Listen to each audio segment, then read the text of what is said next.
right, here we go. Amanda, how's it going? I'm doing great. So I'm, happy to be here. I'm ecstatic. Like, I don't know where this is going to go, but wherever it goes, I know it's going to be something amazing that we all can appreciate and like take a lot away from. Thank you so much. I am so honored to be invited to be here. I mean that sincerely. Just looking at some of the other ones, Jackie Yeah. Sims and Yeah. Jamel Campbell Gooch. The fact you would even consider me in their same company is such an honor. You know, we all come from different backgrounds. We all have different experiences. And I think everybody's experience and journey is important. And just for me, maybe I'm like nosy and I just want to know about everybody's experience and journey. But I just like exploring people and humanities and like maybe other people do too. Mm-hmm. And Why do you think I'm a psychotherapist?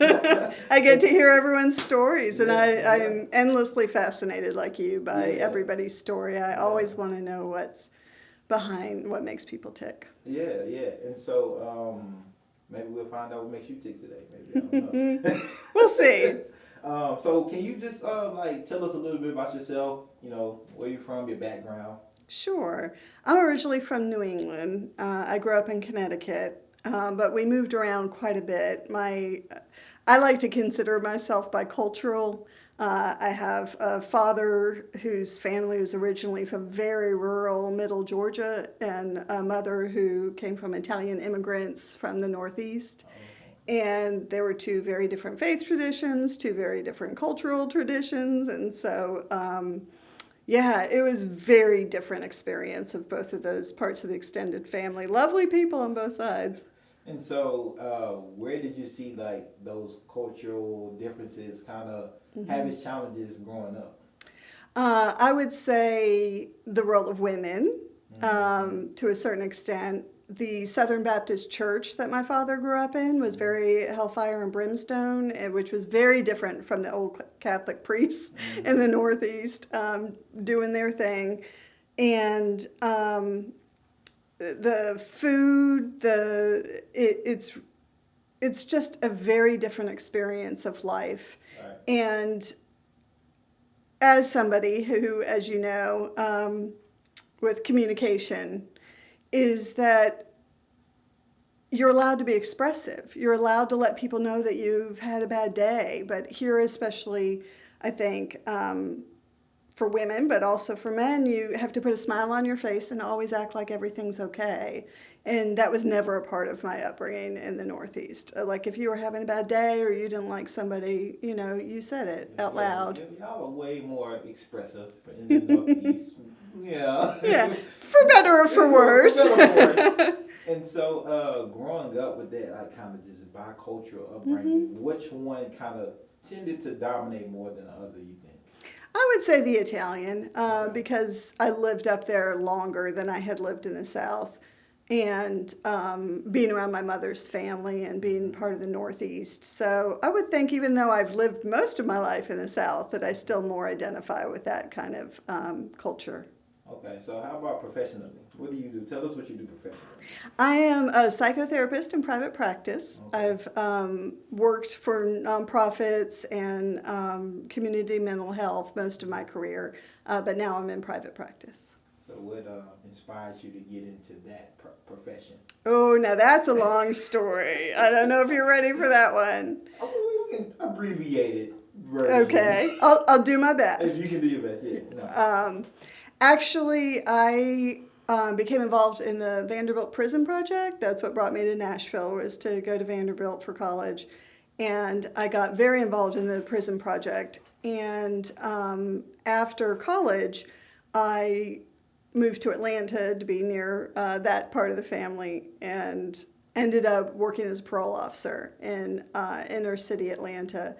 And I saw so much mental illness. I would say 95% of my clients were people of color.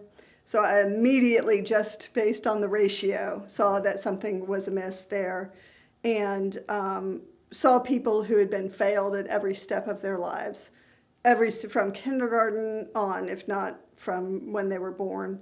And that actually was exactly what inspired me, and that made the goal of being a psychotherapist come into existence, because I wanted to help people before they got to the point that they were going to prison. This is you gave me a lot to work with. You know, mental health, parole, like the police system in general. Mm-hmm. Where do we go from here? Ooh, let me tell you. The carceral system is a system that is built on white supremacy. Mm-hmm. It is, I think, very much intentionally designed to keep poor people and people of color trapped in their circumstances.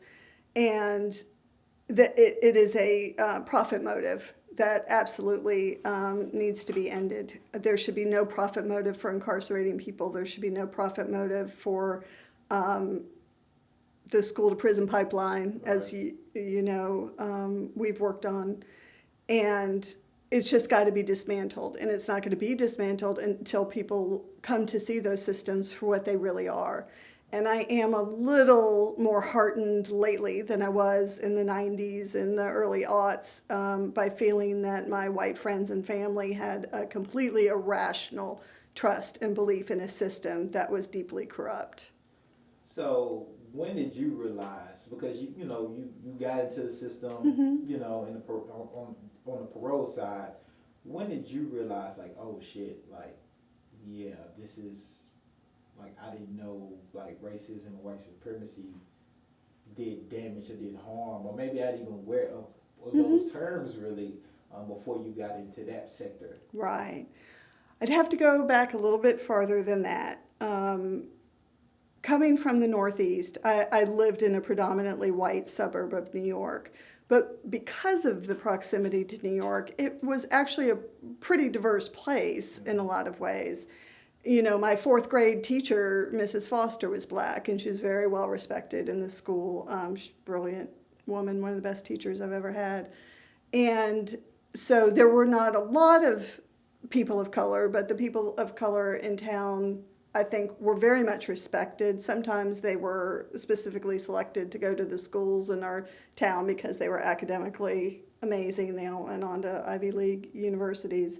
But my best friend in ninth grade, who's still like a sister to me, was from the Caribbean, you know,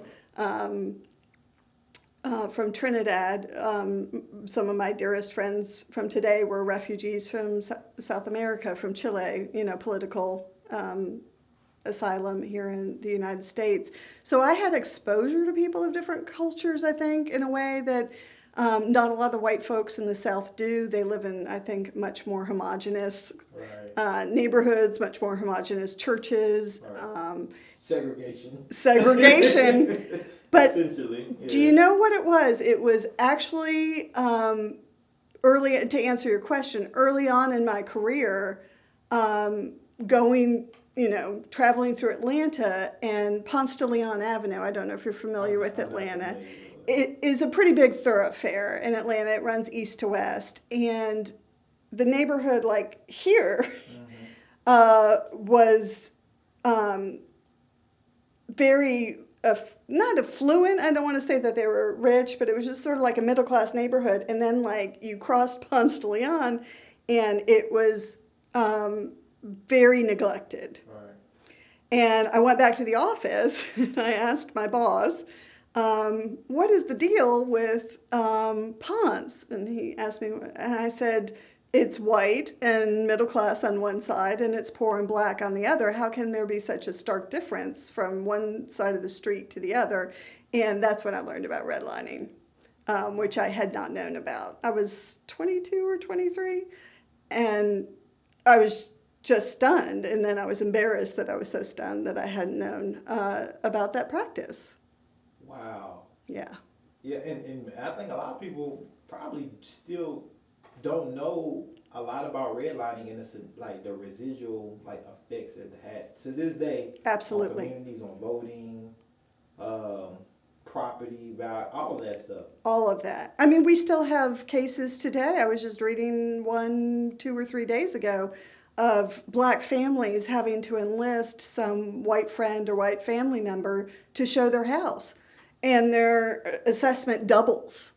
I mean, I seen that same one. They like basically covered up that like there was a black family yes. house that had a that's crazy. In 20, almost 22, that could still be and people very often, I find, don't know their own history. They don't know their own 20th century history. Right. They really don't teach a lot of 20th century history, I think, in the entire country, and especially in the South, about things like the GI Bill, right, and the things that the black veterans didn't receive when they got home. And that lifted a lot of people out of poverty, people who could buy a house or, right, go to school or start a business. Being able to get very low cost mortgages, right, back after post World War II, which were denied to people in black neighborhoods. Black folks couldn't even get life insurance. Nope. At one time. I mean, that's how many people build generational wealth, right? Absolutely. You have those $200,000, $300,000 policies. Absolutely. And, a parent dies or something like that, and that wealth can be passed on. Nope. Absolutely.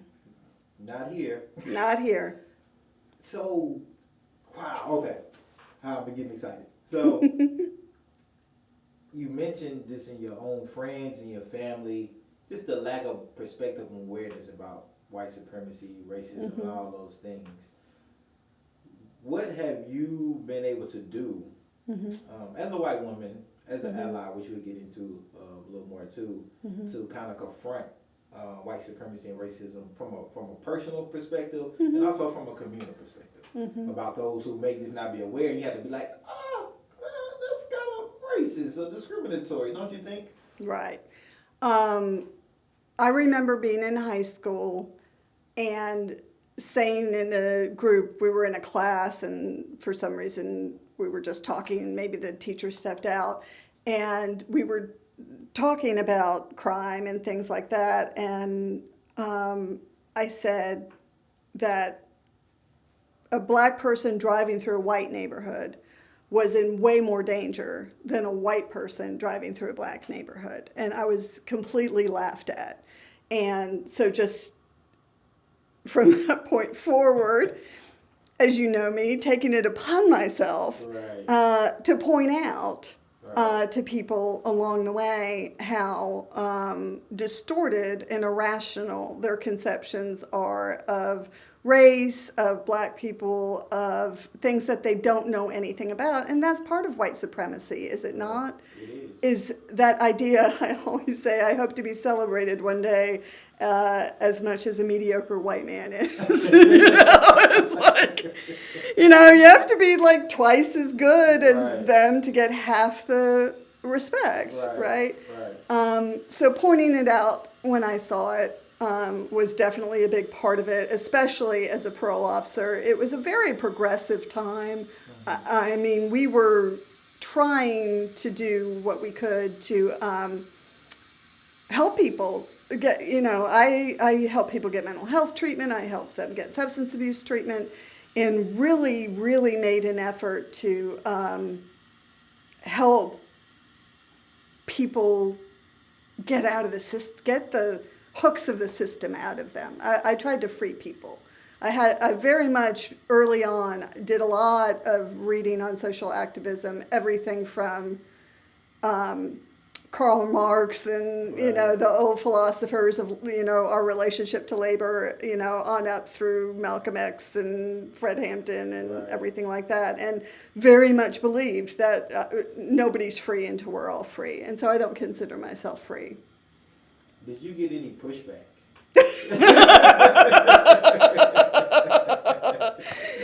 What did that pushback look like when you tried to educate, make people aware of some of the actions and some of the things that they, mannerism or white supremacy or racism that they was carrying around, whether it's psychological or like literally physically carrying around?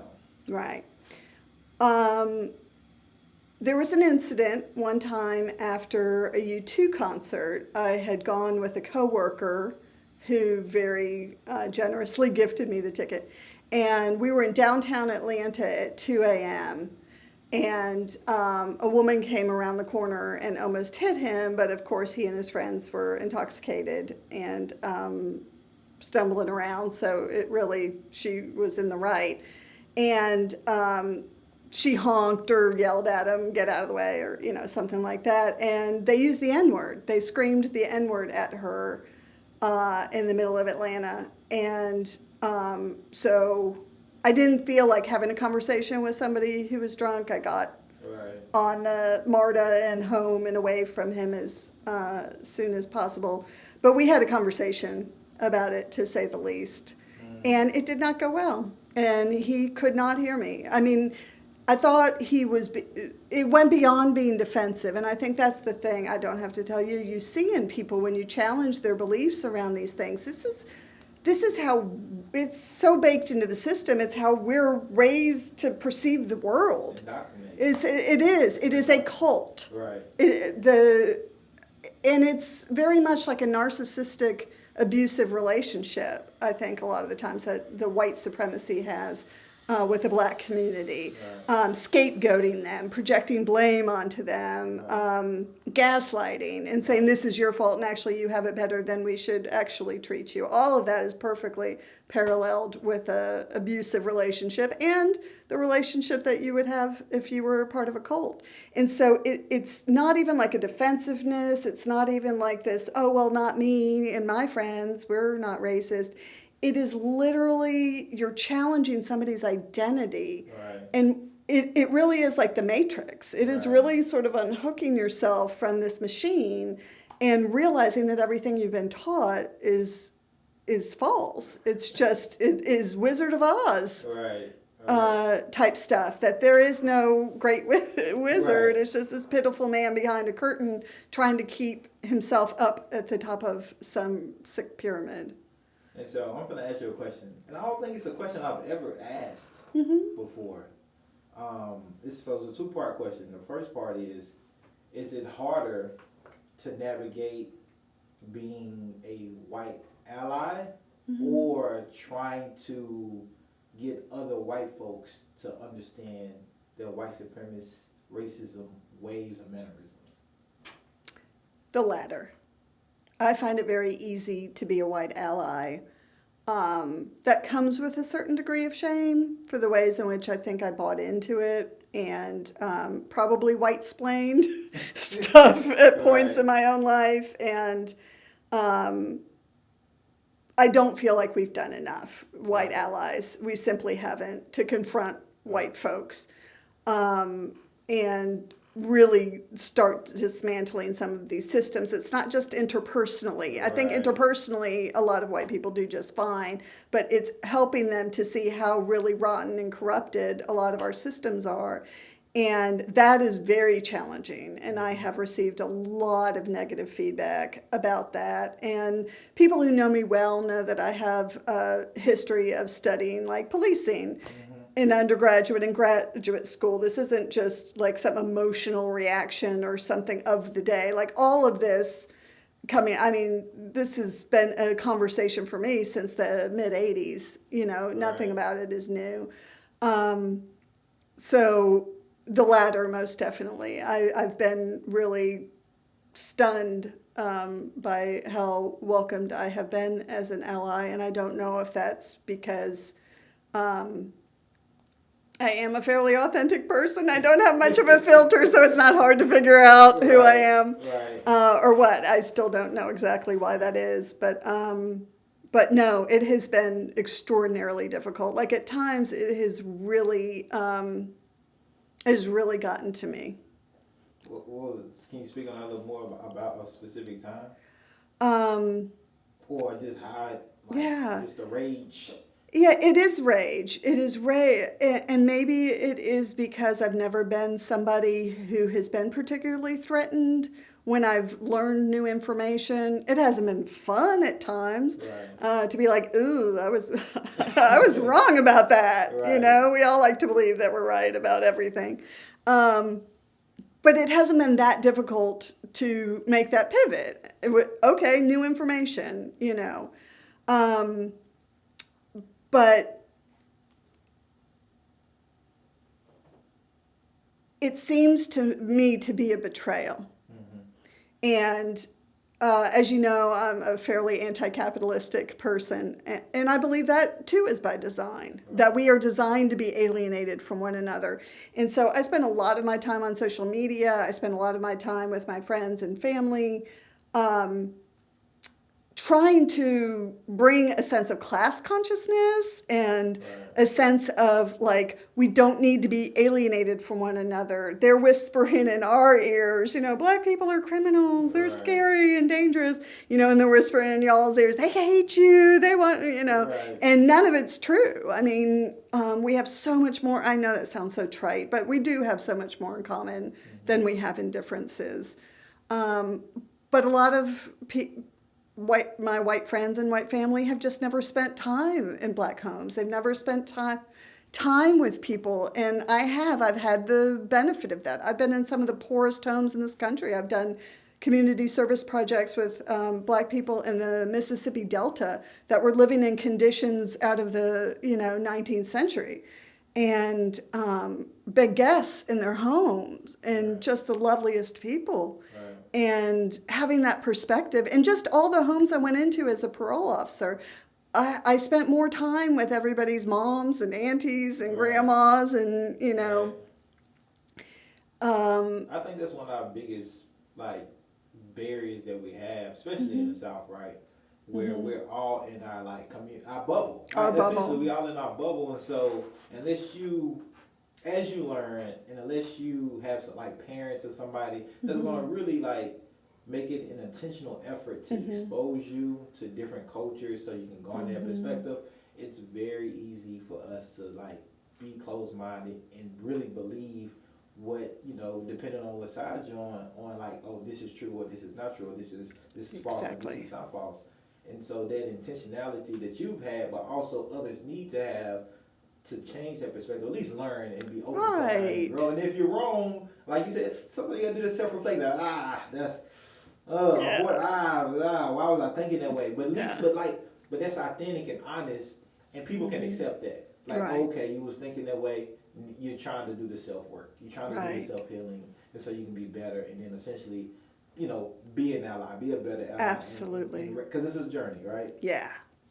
So, I'll give you an example. When I worked at juvenile court for 2 years, I was a caseworker for truancy cases.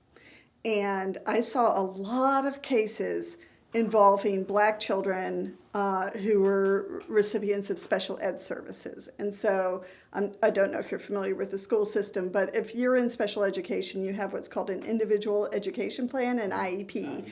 And, it has the goals for the child, and you review them. Well, when a child gets in trouble, and I don't know if it's still this way, but, somehow is in trouble in school, as they decide the discipline, they have to have what's called a manifestation determination. Is this behavior a manifestation of the child's special need, right? Right.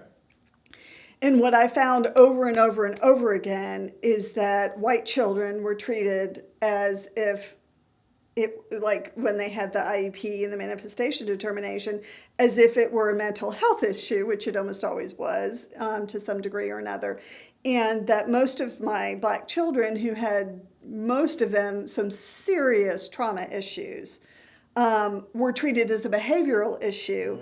And the zeal with which school officials would try to suspend and expel these children, thereby funneling them into the school to prison pipeline, was awful. And so I started showing up at the IEP meetings and making sure that these children were being offered the same services and the same testing. Because at that point, you also test them. They had 2 different designations at the time, emotionally disturbed or severely emotionally disturbed. And if they qualified for that, then they received certain services within school, maybe being moved to what was called a moderate intervention program, MIP, fragile class, where they didn't have to be, in the general population. Or with one of my students that I worked with who had a horrific history of trauma, I got her permission to just change classes, sort of like a minute after because you know what it's like in a middle school, everybody in the hallway, you know. She just couldn't, with her PTSD, she couldn't handle it. And once we got that, what's called a 504 modification for her, she was able to get back into school. She just could not handle being in a tight space with a bunch of other kids. But looking back on that, I think I was too bossy with those children's parents. I should have been more of an educator and a support system. But I think I told them what to do too much, thinking I was doing that to try to help their child, but it wasn't respectful. So I've been having conversations with some of my white friends that's in community organizing, or just wanted to build power in community, and that community being like the black or brown community, communities that they don't come from. Right.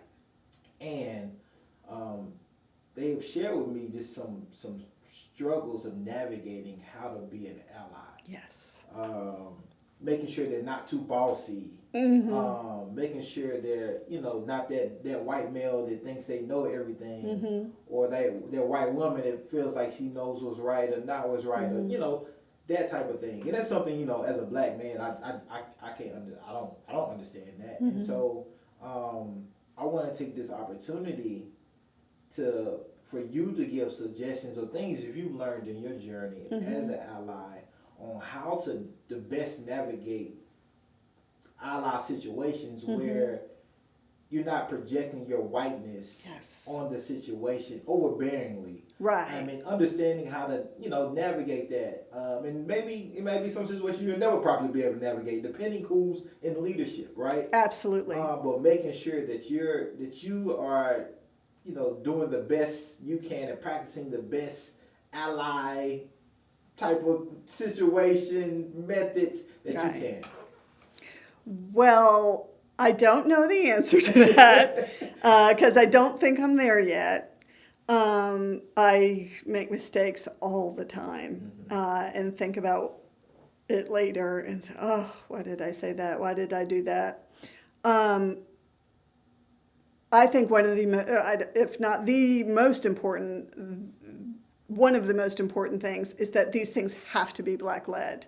These efforts, no matter how well-meaning we are, they have to be led by the people who are most affected by the problem. There's been this just persistent disrespect of people, especially along class lines, that they don't know their own situation. They need to be assessed and told what their issues are. And, whether it's a white savior situation or just very well-meaning people, it just has to be led, and credible messengers. We're working on mental health crisis response, and people thinking that just anybody can go into a mental health situation. That I'm just thrilled to hear, and this paradigm of people that people in crisis know are going to be the best people to help manage that crisis.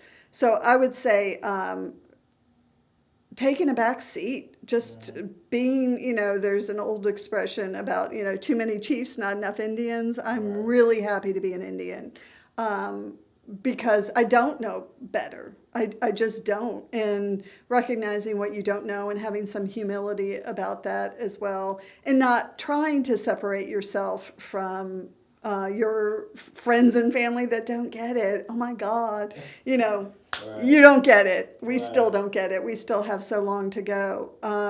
But feeling that camaraderie with people and feeling like these things hurt us all. Right. Yeah. We're all affected by it. We're all affected by it. The reason I ask that because there are some really, like yourself, really intelligent white people, people that are not of color, that really want to help build, and that it's a hurt to their ego a lot of times because they know they're intelligent, and we might even know that, right? But being able, like you said, to take that back seat and say, okay, let me check my ego, let me understand this is not my fight. Even though I want to be a part of it, this is not my fight. This is not my issues. And I really want to get in there, but you gotta like suppress that a little bit, right? Or find a better way to navigate and let your resources, your talents be known, so you know you can be pulled in. But I know that has to be difficult at times. I think it is extraordinarily difficult for other people. I have not found that to be particularly difficult. The reason that I'm so passionate about it is because I want to be that credible messenger to fellow white people. Right. Because it's so easy to be dismissed unless you have some sort of experience, right? So part of the reason that I want to be involved is that they can't dismiss me. Right. I know that all this, especially, you know, you and I have worked around criminal justice issues. They can't dismiss me. I'm a former law enforcement officer. Right. If I say something about mental health, they can't dismiss me. I'm a psychotherapist with a master's degree in mental health. Right. I just feel like I'm Liam Neeson. You know, I have a certain set of skills. And so I feel like I'm a credible messenger with regard to other people. And so I feel an obligation because I'm in such a unique situation. Right. Where I've seen so many different perspectives. You know, I've been on, you know, every side in every home, seeing everything as it's broken, you know, seeing things happen in real time, that I need to use my voice, but I need to use my voice with other white people. Man, I'm ready to play this back right now. No, like I hope people are really like chiming in because this is I'm excited. Thank you, Amanda. I am so honored that you would even want to interview me. No, thank you. Do you feel that we could overcome? And this is kind of like a loaded question, and this is depending on where your mind goes. It can be different perspectives on this. Do you think, as a society, as a country, you know, of the United States, that we can overcome racism and white supremacy? That's not a difficult question. That's why you thanked me before you hit me with the big one. You were flattering my ego there. And they're like, how do we solve white supremacy, Amanda? Well, as you and I have discussed, it's not like this everywhere in the world. Right. And that the experience of being a black person abroad, and that's why I'm so excited about your Black Youth Abroad program. It's just wonderful. Is that it's just, it doesn't have to be like this. It's not like this is everywhere in the world, right? Right. It's not like every white person everywhere grows up in a culture where they feel superior just by virtue of their skin color. But I've got to tell you, again, this is a conversation I've been having since the mid-'80s. Social media has pierced that bubble. And I know that a lot of ugliness has come out, and I despise what just hate and nastiness has been exchanged, but I feel like it's like an infection that needed to be lanced, you know what I'm saying? Yeah. And the message is starting to get through to people. They're starting to wake up. They're starting, I think, with, and it's horrible that it's taken this, but with actually getting to see these police killings and being like, oh my, he wasn't aggressive at all in that video. And it's like, yeah, this is what we've been trying to tell you, is that people are being murdered for no reason. I have more hope now. I know that sounds strange, than I have in my life. I wasn't sure that we would make any progress on it. And I think that social media has really been able to pierce those bubbles that we talked about and get the message through to people. And I see a lot of soul searching going on. I see a lot of people starting to allow themselves to get past that defensiveness and that like, oh, that's me, you know, see. And I'll be honest with you, the whole Karen thing, I think, has been a wake up for white women. I'm going to be honest with you. I have asked for people's managers' names and numbers more times than I can imagine. Probably less so with black people, but I always thought that I didn't want to bug them. It wasn't their problem. It was a policy of the store or what have you that I had a problem with. So I didn't want to, you know, take up their time. But I think a lot of white women have seen those videos and seen the havoc that it creates in the. Somebody can die. Yes. Especially with the police. Now, when I say Karen, I'm talking about, you know, in a store asking to see the manager. But I think a lot of white women who have called the police did not realize that they were putting anybody in danger. And now they do. And I know that they're not making those calls the way that they used to. Hopefully. Yeah. So I am more hopeful than I ever have been. But I would be lying if I said I thought we could. It's so baked into everything. Yeah, it is. And that's the systemic part of it. It's just literally just the foundation of every single facet of this our life. Absolutely. And it affects us all on different levels, on different spectrums, but we all wrapped up into it. Yes. And it's just the United States of America. Oh my gosh. It's a lie. It's all one big Ponzi scheme, isn't it? Yeah, the United States have done a masterful job of just manipulating and just conditioning everybody. The cult of America.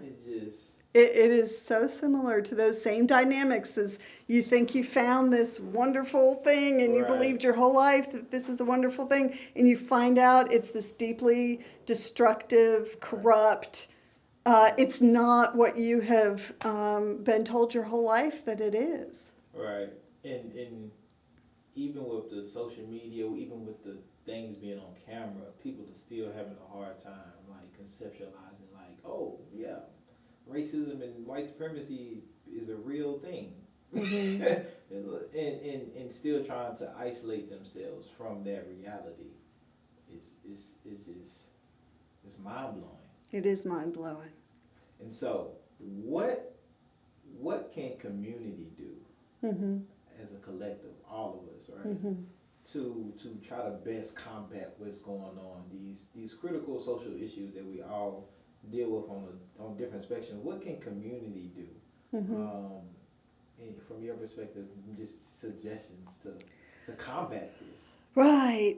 I've tried a couple of things over the years. I remember when I was in community mental health, I wanted to do a mixed play group between the mothers that we served in our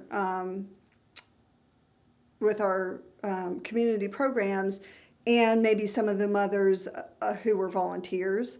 Not because I thought that the white volunteers from West Nashville could help mentor those mothers, which is why I never did it, because that's what the only thing people would agree to, is because I thought it would be a wonderful way to get some of those women into people's homes.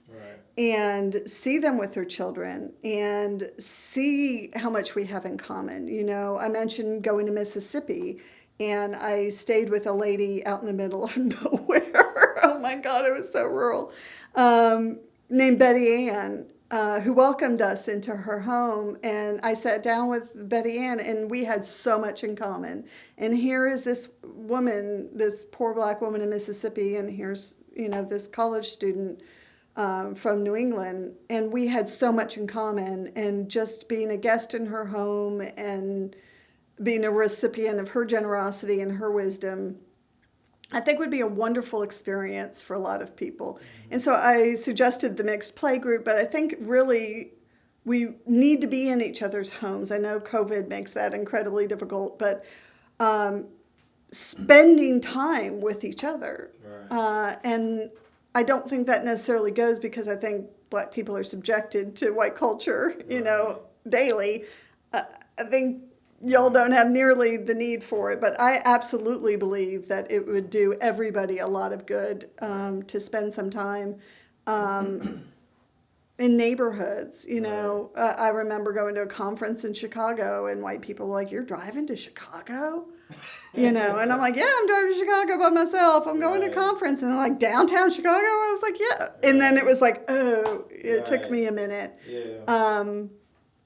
I've been in every Black neighborhood in Atlanta. I've been in every Black neighborhood in Nashville, and I do not feel unsafe. Yeah, no, and I think, like, again, the intentionality, I think that's what we all need. Because if we don't have that, we can talk about it. Oh, I would love to go visit, like, North Nashville or West. I would love to go visit these places, but, if we're not intentional about it, or trying to, reach out and say, or just drive through, right? Ain't nothing gonna happen to you. Just drive through and just, like, try to interact with the things that are going on.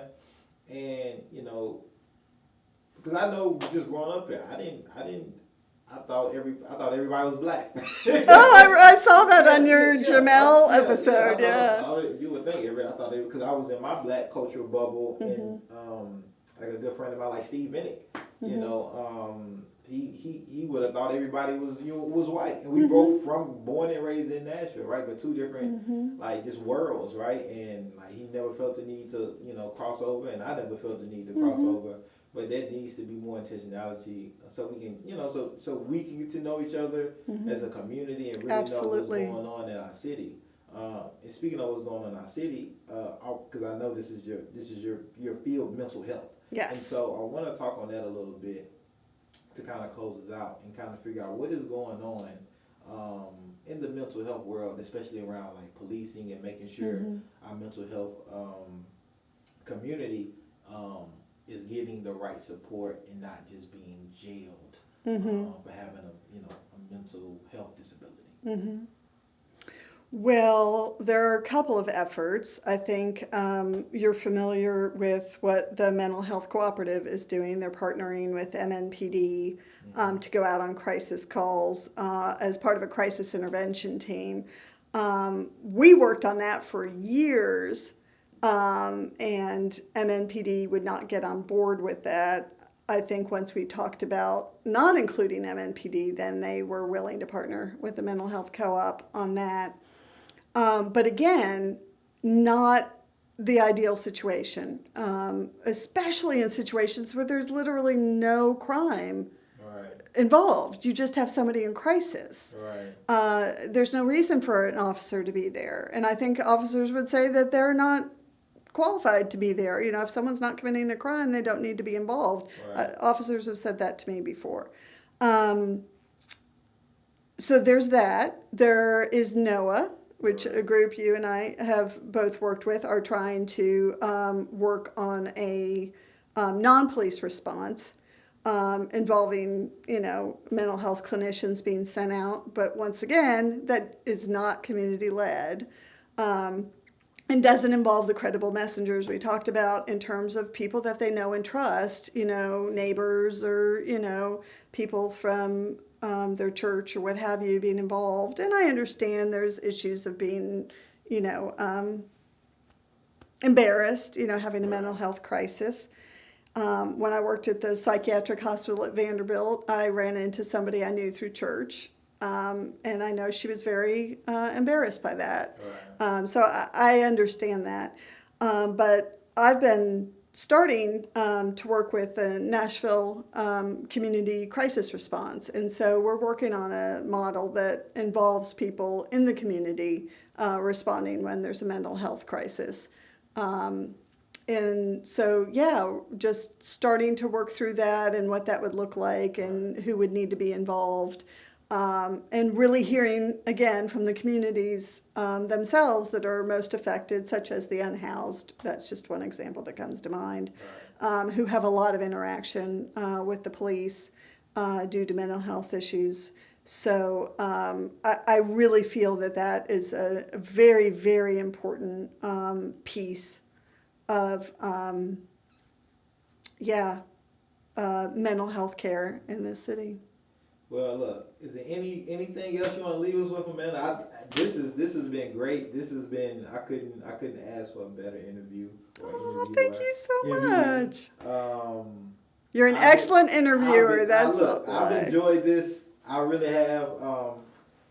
Pizza next time, because we're gonna have. I was a little offended that I did not get pizza. I'm gonna let it go, look. I'm gonna make sure the next time, because you're gonna be a recurring guest. I am. Yeah, because we need people like you to come and update us and see what's going on. Okay. And give it to us real, right? Because other news media and things outlets won't let you speak how you want to speak and what needs to be said, right? And what actually needs to be heard. So we're gonna definitely have you back. But also, I'm gonna make sure look, if people that don't know, she's from New England, Connecticut. They have a thing. They have a beef with this, deep dish and thin crust, and so we got to make sure we don't offend Amanda. Deep dish is a lovely casserole, but it is not pizza. Let's see, look, when you're a pizza lover like me, you don't discriminate. But if you're from the Northeast, it's a thing. So it's a thing. So down south, we don't have a pizza I'm from thing. New Haven, Right. Connecticut. I have to. Let me before I close, let me break it down how serious pizza is right now. When I initially broached Amanda about the whole deep dish conversation thing and pizza, right? One, I think she was offended, right, that I will ask her to come on it's just the title, deep dish. That's all. I think she was offended by that. But she took it a step further to make sure she sent me the Forbes list of top pizza.